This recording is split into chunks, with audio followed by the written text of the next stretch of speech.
Picture this scenario because I guarantee it's happened to you in the last 30 days. It's 11 p.m. on the Tuesday. You're scrolling through your phone, supposedly winding down for bed, but then you see it. That thing you've been thinking about. The course, the gadget, the subscription service that promises to finally solve that problem you've been dealing with. You tell yourself you're just looking, just researching, but 15 minutes later, you're entering your credit card information. You tell yourself it's an investment, it's on sale, you deserve it after the week you've had. But what if I told you that in that moment, the logical part of your brain, the part that knows your budget, that remembers your financial goals, that part wasn't even in the driver's seat? My name's Alex, and I spend way too much time obsessing over the invisible equations that govern why smart people make terrible money decisions. Not because they're stupid, not because they lack information, but because they're human. If you're someone who's ever made a purchase and then immediately regretted it, or if you've ever wondered why you can't seem to stick to a budget even though you know exactly what you should be doing, make sure to hit that subscribe button and give this video a thumbs up if this helps you out. Because today, we aren't talking about budgeting tips or investing strategies. We're talking about the war happening inside your brain, the specific psychological mechanism that explains why your emotions win against your logic almost every single time when it comes to money. This is the story of how your brain is designed to sabotage your wealth, and by the end of this video, you'll understand exactly why knowing what to do with money and actually doing it are two completely different things. Here's the thing about money decisions that most financial gurus get wrong. They tell you that you just need more discipline. They say things like, just stop buying lattes, or just make a budget and stick to it, as if your financial problems are simply a matter of not knowing basic addition and subtraction. But that advice ignores a fundamental psychological reality. Your brain wasn't designed to make good long-term financial decisions. It was designed to keep you alive in an environment that no longer exists. The real issue isn't that you're undisciplined or bad with money. The real issue is that you have two completely different systems running in your head, and the one that's supposed to make rational decisions gets overridden by the one that's trying to protect you from threats that aren't even real anymore. This brings us to a concept known as the emotional override system. It comes from decades of research in behavioral economics and neuroscience, but the easiest way to understand it is through what happened to a man named Phineas Gage in 1848. Gage was a railroad construction foreman, responsible guy, good with planning, made logical decisions. Then one day, an explosion sent a 3-foot iron rod straight through his skull, destroying a large portion of his prefrontal cortex, the part of the brain responsible for rational decision-making and impulse control. Here's what's fascinating. Gage survived. He could still walk, talk, remember things, but he couldn't make good decisions anymore, especially about money. He'd make impulsive choices, couldn't plan for the future, couldn't override his immediate desires for long-term benefit. The theory goes like this. Your prefrontal cortex is your logic center. It's the part that says, save for retirement, and don't buy things you can't afford. But it's also the newest part of your brain evolutionarily, and it's weak. It gets tired. It needs glucose. It requires energy to function. Meanwhile, your limbic system, the emotional center, is ancient, powerful, always on. It's the part that says, I want this now, and this will make me feel better, and everyone else has this, why shouldn't I? And when these two systems conflict, the emotional system wins almost every time. You might be thinking, okay, Alex, that's a nice story about some guy from the 1800s, but how does this apply to me today? It applies to you every single day, every time you open your phone, every time you see an ad, every time you walk into a store. Before we talk about the system, let's talk about what you believe about yourself. Because right now you're operating on invisible scripts, stories you've been telling yourself about money that you don't even realize are running in the background. When you buy something to make yourself feel better after a bad day, you're not just making a decision, you're acting out a belief. The belief that your emotional comfort is worth more than your financial future, that you can't handle negative emotions without spending money to fix them. When you avoid looking at your bank account, you're reinforcing the story that ignorance is safer than awareness, that if you don't see the problem, it doesn't exist, that you're not capable of handling financial reality. These are called money scripts, and most people are running on the same three. I'm not good with money, I'll never have enough, so why bother? Money is meant to be spent, not saved. Notice what you just felt when I said that. If you felt defensive, that's not an accident. That's the belief protecting itself. Because if you're not good with money, then you don't have to be responsible to change. If you'll never have enough anyway, then you have permission to spend whatever you have right now. The first step isn't changing what you do, it's seeing what you believe. Because you can't fix a problem you don't know exists. And now, here's the thing I need you to understand. This isn't just about you being impulsive or weak-willed. This is about how the entire consumer economy is designed to exploit the emotional part of your brain while your logical brain is asleep at the wheel. Let me take you back to the 1920s. This is when Edward Bernays, Sigmund Freud's nephew, fundamentally changed how companies sell products. Before Bernays, advertising was rational. Here's a product, here's what it does, here's the price. Bernays realized something dark and brilliant. People don't buy products for logical reasons. They buy them for emotional ones. Status, belonging, identity, fear of missing out, the feeling of control in a chaotic world. He ran an experiment. He wanted to sell more cigarettes to women, but at the time it was socially unacceptable for women to smoke in public. So he hired a group of women to march in the New York City Easter Parade smoking cigarettes, which he called torches of freedom. He framed smoking as an act of liberation, of empowerment. Sales to women exploded, not because cigarettes suddenly became more useful, but because he attached an emotional story to a product. He made it about identity. Here's what happened, and more importantly, here's what you told yourself it meant. When the advertising industry shifted from logic to emotion, the average person didn't just become a target for manipulation. They lost the ability to distinguish between what they actually need and what they've been emotionally programmed to want. The system changed, and your beliefs about what's necessary for happiness changed with it. You started believing that products could solve emotional problems, that buying things could fill psychological holes. Let's look at how this plays out today. Example 1. You're scrolling Instagram. You see an influencer in an amazing outfit. Your brain doesn't process this as advertising. It processes it as social comparison. Suddenly, you feel inadequate. Your emotional brain says, if I had that outfit, I'd feel confident like they do. Your logical brain, the one that knows you have 7 similar outfits already, doesn't even get a vote.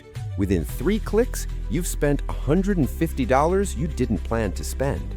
Example 2. You get a notification. Only 2 left. Sale ends in 3 hours. Your emotional brain interprets this as a threat, scarcity, urgency, the fear of loss. Your cortisol spikes. Your logical brain tries to whisper, you've lived without this thing your entire life. You don't actually need it. But the emotional override is too strong. You buy it, not because you want it, because your brain is trying to protect you from the pain of missing out. Notice what these examples have in common. In each case, the decision happens in your emotional brain before your logical brain even knows what's happening. This isn't coincidence, this is deliberate exploitation of how your psychology works. But before we go further, we need to talk about something most financial people won't tell you, something uncomfortable. This isn't just about changing your behavior, this is about changing who you think you are. Right now, you have an identity built around your current relationship with money, and that identity is comfortable, even if it's painful. You know how to be the person who struggles with money. You've practiced that role your entire life. If you grew up watching your parents fight about money, you learned that money causes conflict. If you come from a background where talking about wealth was considered rude or boastful, you learned that wanting financial success means you're shallow or greedy. Here's what nobody tells you about changing your financial life. You don't just gain money, you lose an identity. And that's terrifying. Because who are you if you're not the person who's bad with money? Who are you if you're not the one your friends can rely on to always say yes to expensive dinners even when you can't afford it? To become someone who makes rational financial decisions, you'd have to stop being someone who uses spending as emotional regulation. You'd have to stop saying, I deserve this, every time you feel stressed. You'd have to stop believing that depriving yourself of immediate gratification is punishment. You'd have to stop using, I'm just not good with numbers, as protection from actually trying. And here's the part that keeps people trapped. If you change, your people might not understand. If you're the one who always picks up the check, always buys the rounds, always says yes to the concert tickets, and suddenly you start saying no, you start choosing differently, there's a social cost to that. Your friends might think you're being cheap. Your family might accuse you of thinking you're better than them. Success doesn't feel like winning. It feels like betrayal. Notice what you just felt when I said that. if your chest got tight, if you felt resistance, if you started thinking, "But my situation is different. My family really does need my help." That's not logic talking. That's identity protecting itself. Now this brings us to the psychological trap that keeps this whole system running. Psychologists call this present bias, but I call it the instant gratification prison. Here's how it works. Your brain is wired to prioritize immediate rewards over delayed ones. This made sense 10,000 years ago. If you found food, you ate it immediately because you didn't know when you'd find food again. Saving for tomorrow could mean starving today. But we're not living in that world anymore. Yet your brain still operates like we are. When you see something you want, your emotional brain screams, "Get it now," because it's designed to assume scarcity. Your logical brain tries to calculate whether you can afford it, whether you actually need it, but that process takes time and energy. Let me show you the exact sequence. You see something you want, your brain releases dopamine, the anticipation chemical. Not when you get the thing, but when you see it. You feel excitement, possibility, hope. Your emotional brain says, "Buying this will make you happy." You feel an urge, an itch, a need. You buy it, which creates a temporary high, followed by guilt or regret, which confirms your original belief that you can't control yourself around money, and the loop tightens. The trap is designed perfectly because every time you give in to the emotional impulse, you're collecting evidence that you're someone who can't resist. You're not weak, you're trapped in a self-fulfilling prophecy that's reinforced every time you act it out. And here's where it gets really dark. Even when people escape, most of them come back. You have a financial thermostat, a set point for how much money you're comfortable having, how much debt feels normal, what level of financial stress is familiar. If you have more than that set point, your unconscious mind will find ways to get rid of it. If you have less, you'll scramble to get back to it. This is why 70% of lottery winners end up broke within 5 years. This is why people who inherit money often lose it within a generation. It's not that they're stupid, it's that they have a thermostat set to $30,000 in the bank, and suddenly they have $3 million. The psychological discomfort is unbearable. They don't know how to be someone with that much money, so they unconsciously sabotage themselves back to familiar territory. Your financial struggle isn't just about dollars, it's about identity comfort. Being broke is painful, but it's familiar. You know the rules. You know who you are in that context. You know how to navigate that reality. Having money would require you to learn new rules, to become someone you don't know yet, and your brain resists the unknown more than it resists pain. Pain is familiar. The unknown is terrifying. If you're getting defensive right now, that's information. That resistance you're feeling, that's the pattern protecting itself. Now let's talk about what this actually looks like in the real world versus what you think it looks like. Meet Sarah. From the outside, she's crushing it. Designer clothes, new car every 3 years, dinner at the trendy restaurants, vacations in Bali. Everyone thinks she's successful, wealthy, living the dream. But here's the reality. Sarah makes $85,000 a year and has $62,000 in credit card debt. She has $900 in savings. She's one emergency away from financial collapse. Every purchase is fueled by anxiety about keeping up appearances. The clothes, the car, the lifestyle, it's all a performance. And the performance costs 70% of her take-home income. Now, meet James. From the outside, unremarkable. 10-year-old Honda, lives in a modest apartment, wears normal clothes from normal stores. Everyone thinks he's probably struggling, getting by, nothing special. But here's the reality. James makes $70,000 a year and has $240,000 invested. He'll be financially independent in 12 years. He spends money on what matters to him, experiences with people he loves, but he doesn't spend money to impress people he doesn't care about. The reason you can't see the difference is because we're trained to read wealth through consumption signals. The car, the watch, the zip code. But real wealth is invisible. It's in investment accounts you can't see, in assets that don't scream for attention, in the freedom to say no to things that don't serve you. Sarah isn't rich, she's performing rich, and the performance is bankrupting her. She's trapped maintaining an image that requires her to stay broke. James looks ordinary because he's not trying to prove anything. He's building actual wealth while everyone else assumes he's struggling. Look around your own life. How many people do you know who drive luxury cars but complain about money? How many people look unremarkable but are actually financially secure? You've been reading the wrong signals your entire life. You've been taught to admire the performance of wealth rather than the reality of it. Let's map out exactly how one seemingly small decision destroys your financial life. It starts with a purchase. Let's say a $600 flight to a friend's destination wedding. That seems harmless, right? It's a once-in-a-lifetime event. You can't miss it. Your friend would be hurt. You deserve to celebrate. But here's what actually happens.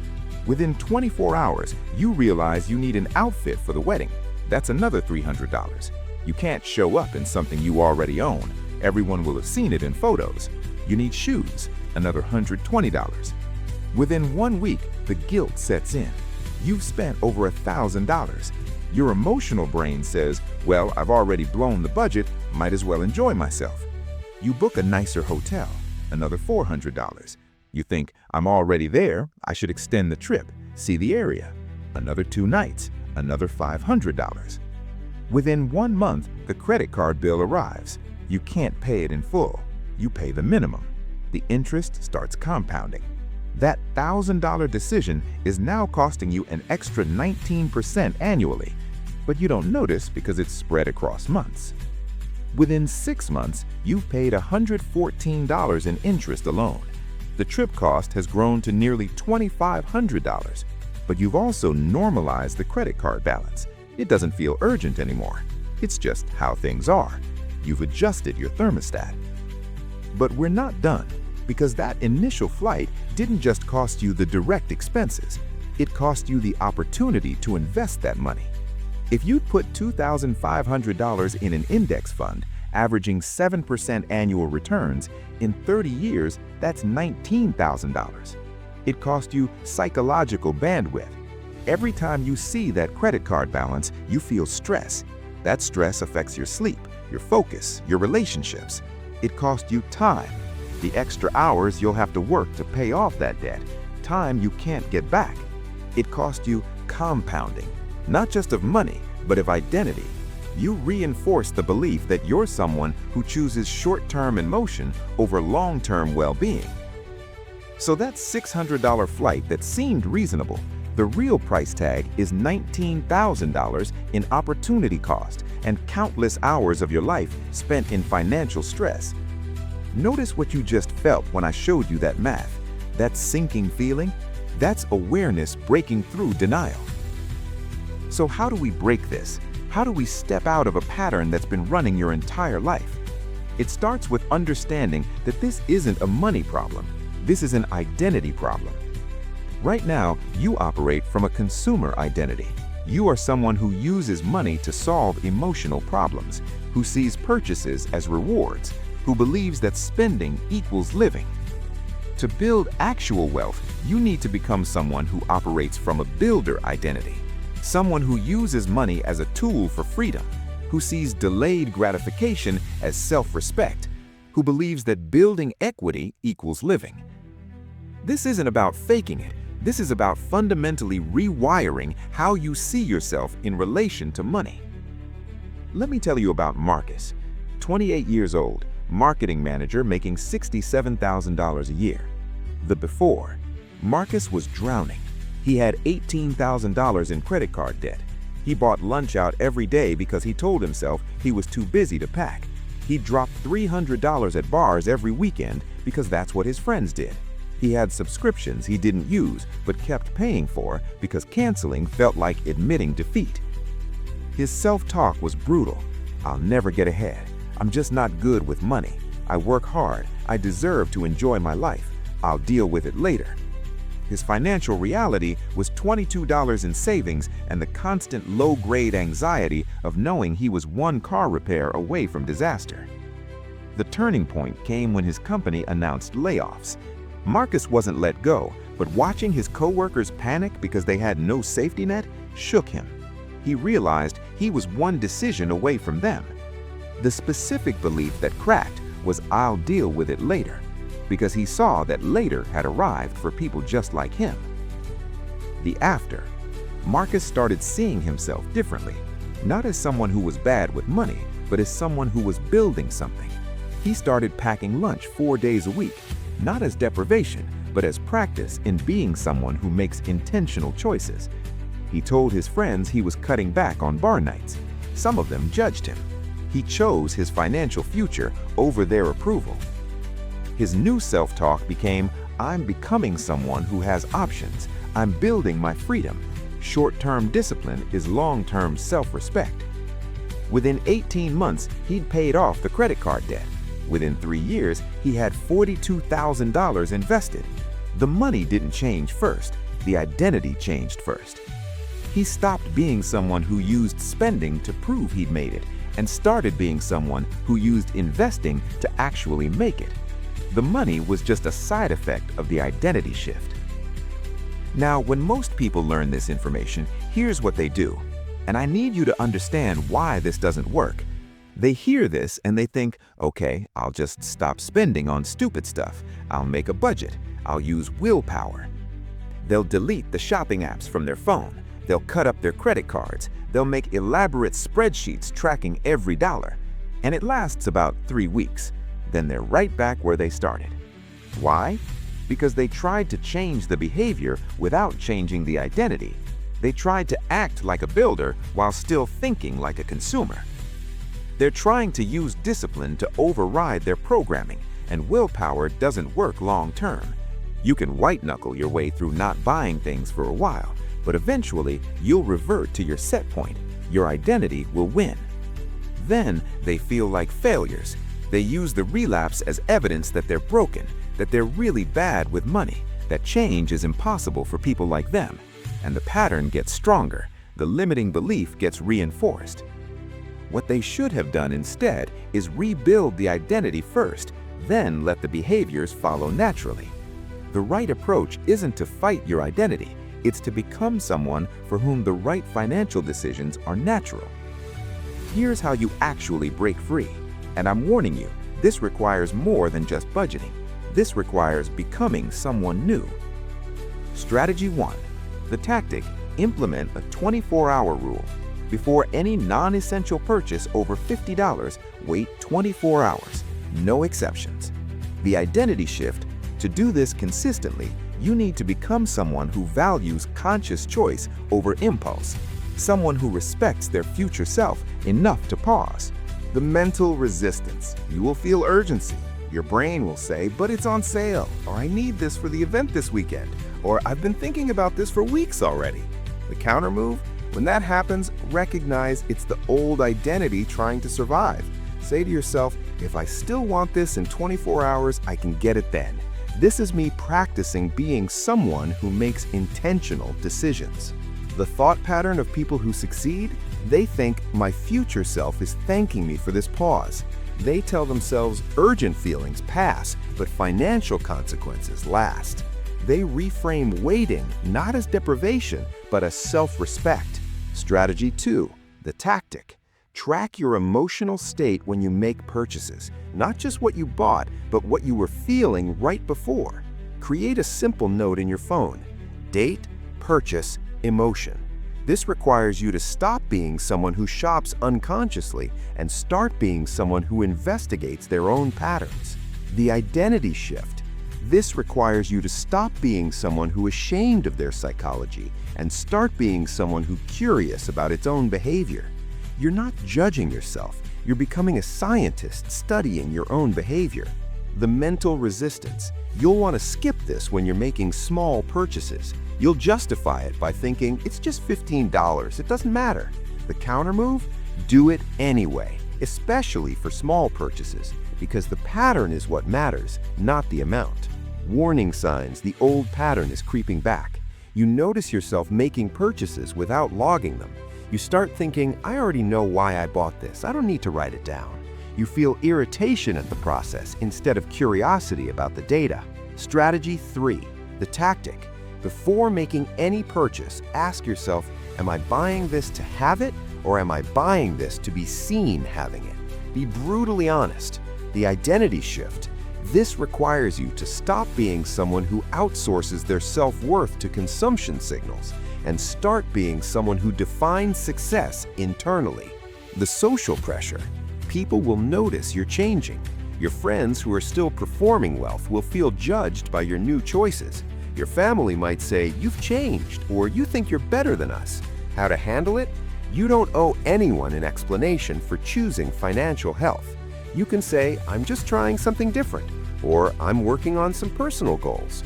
You don't have to justify becoming someone who makes better decisions. But none of these tactics work without this foundation.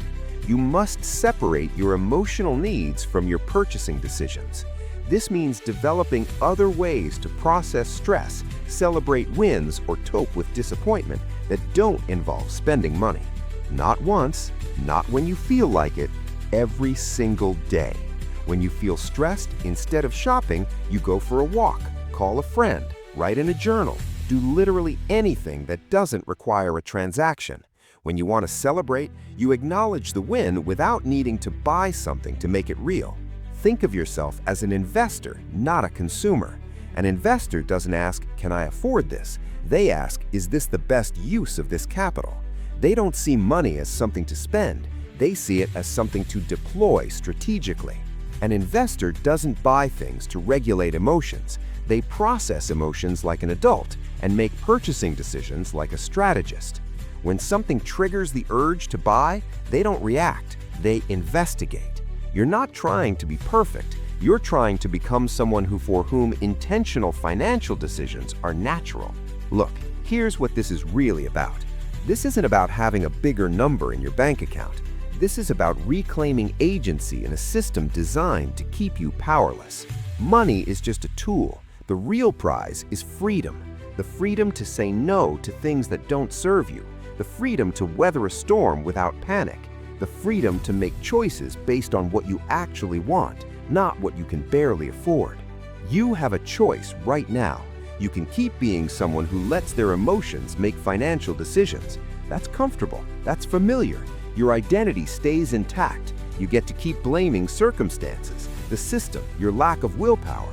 Or you can make the uncomfortable decision to become someone who makes conscious choices, someone who feels the emotional pull to buy but doesn't let it run the show, someone who builds instead of consumes. If you stay the same, here's what the next 5 years looks like. More debt, more stress, more of that low-grade anxiety every time you check your bank account, more justifications for why you can't change, more years older with nothing to show for all that spending except temporary dopamine hits and permanent regret. If you change, here's what becomes possible. Actual security, the kind where emergencies are inconvenient, not catastrophic. Options, the ability to take risks because you have a foundation. Peace, the absence of that constant financial stress that colors everything else in your life. The system wants you operating on emotion. It profits from you believing that happiness comes from consumption, that you deserve things you can't afford, that waiting is deprivation. Every ad, every influencer, every limited time offer is designed to bypass your logic and trigger your emotion. When you pause before purchasing, when you investigate your patterns, when you separate your emotional needs from your spending, you're not just saving money, you're refusing to play a rigged game. You're taking back power from a system dependent on your unconsciousness. You are not a victim. You're not broken. You're not bad with money. You're someone who learned a set of beliefs and behaviors that don't serve you, and now you're choosing to learn new ones. That's not weakness, that's power. Here's what I want you to do right now. Not later, not when you feel ready, right now. Open your Notes app and write down the last 3 non-essential things you bought. Next to each one, write the emotion you were feeling right before you bought it. Just observe, don't judge, just see the pattern. If this video made you uncomfortable, if it made you see something you've been avoiding, leave a comment telling me which part hit hardest. because doing that is practicing the new identity. You're becoming someone who acknowledges reality instead of avoiding it. If you want to go deeper on how to rewire your relationship with money, check out the next video in this series where we break down exactly how to reset your financial thermostat. Remember, your emotions aren't the enemy. They're just not qualified to make financial decisions. Don't let feelings run the numbers. Be someone who feels everything and chooses wisely anyway. I'll see you in the next one.